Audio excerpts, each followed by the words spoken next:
この動画作ろうかここ数日ちょっと迷ってたんですけど、ちょっとやらないとダメかなと思って、はい、真帆の事件について話します。で、これは別に再生数とかお金のため、広告つけてないんで、そういうためにやってるわけじゃなくて、これやらないとなんか先に進めない気がするんで。はい。で、本題に入る前に、PDR さん知らなかったんですかっていう人結構いたんですけど、知らなかったです。知ってたらこの動画出してませんでした。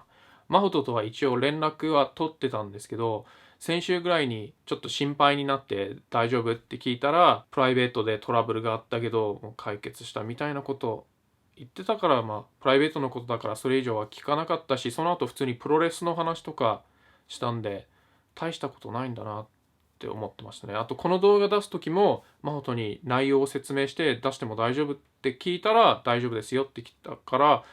そのネタにしていいぐらいだから本当に大したことじゃないんだなって自分の中でさらに思いました。で、その翌日ツイッターのニュースで知ることになりました。真帆とは昔はちょっとトラブルがあったけど、それを乗り越えて仲間思いのまっすぐなやつだと思ってたんですけど、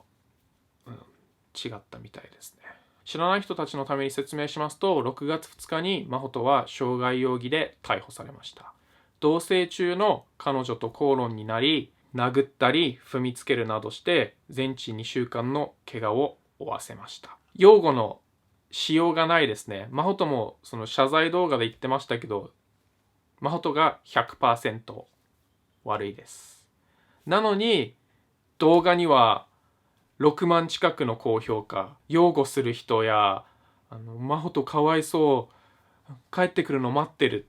っていう人がいるのがちょっと理解できないですね。あなたたちみたいな何も考えない盲目な信者がこの世に存在するから、クリス・ブラウンがリアーナにこんなことをしても何事もなかったかのように活動できんだよ。殴られて踏みつけられた被害者の方のこと何とも思わないの？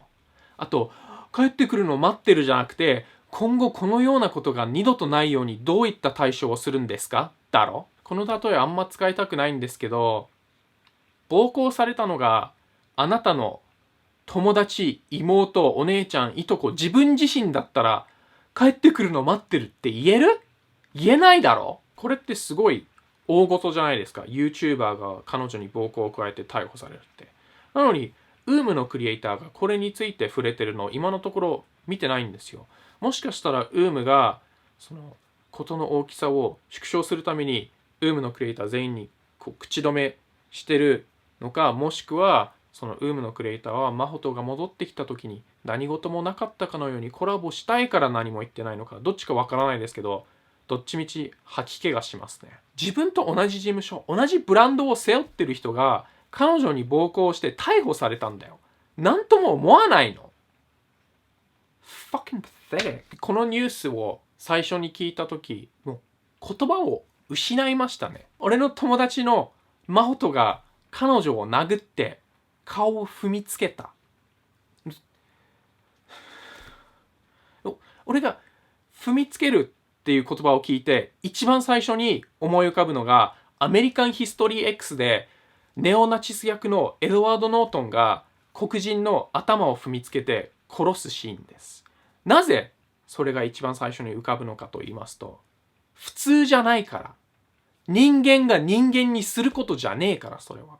真帆は謝罪動画でお酒によってやったって言ってるから、みんなお酒怖いとかって言ってますけど、それ言い訳にしか聞こえないですね。お酒が問題だとは思えません。だってお酒に酔った人がみんなあんな行動をとってたら、居酒屋とかで常に殺し合いとか暴動が起きてんだろ。人を殴って踏みつけるっていきなりすることじゃないと思うんですよ。あくまで憶測なんですけど、真帆はちょっと怒りをコントロールできていないんじゃないのかと思ってます。もしそうだとしたら、アンガーマネジメント講習とかを受けるべきだと思います。どっちみちその自分自身のためにも周りの人たちのためにも、このようなことが二度と起きないように家で何もしないで反省するんじゃなくて、変わる努力をしてください。あと彼女の YouTube チャンネルに行ってアンチコメ残してるやつマジ恥を知れ。